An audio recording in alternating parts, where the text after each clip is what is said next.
regularly now. They say, oh, this sounds personal to you. You take it so personally. I take it very personally.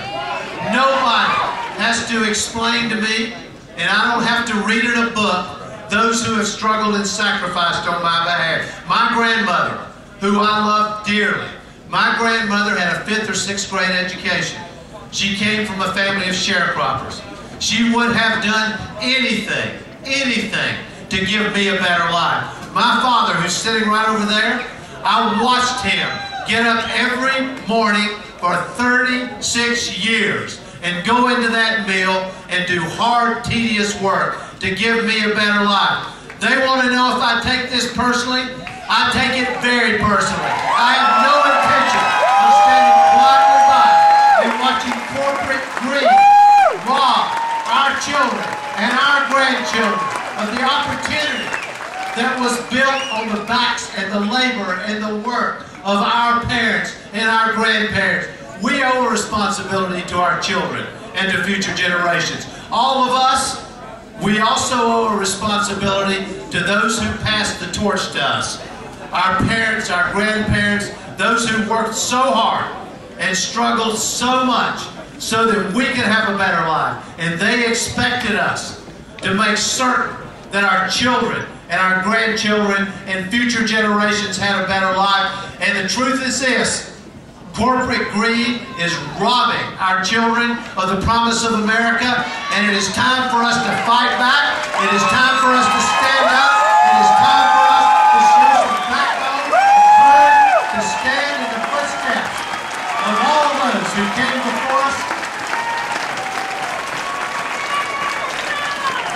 And you better know that tomorrow night you need to send a fighter and a warrior into that arena on your behalf. And I'll say this to you. When I was young, I grew up in mill towns and mill villages. I'll never forget when I was young, I got into a fight with an older kid, got my butt kicked. Came home and my father set me down. I came home whining and complaining, and he said to me, I don't ever want to see you start a fight, son, but I don't ever want to see you walk away from a fight. If you don't stand up for yourself, no one will stand up for you. And so I fought for myself, and I survived. And then I spent 20 years fighting in courtrooms on behalf of families and children against these same big corporations. We would walk into the courtroom, and it would be me and a family or a child on one side, and on the other side were all this army of corporate lawyers.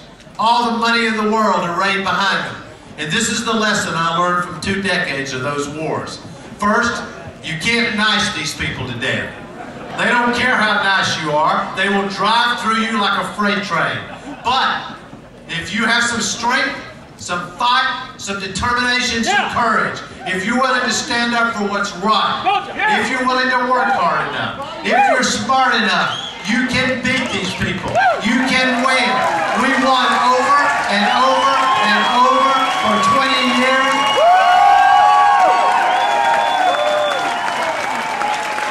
We can win this battle. And this is not the first time in American history we've been faced with this kind of fight.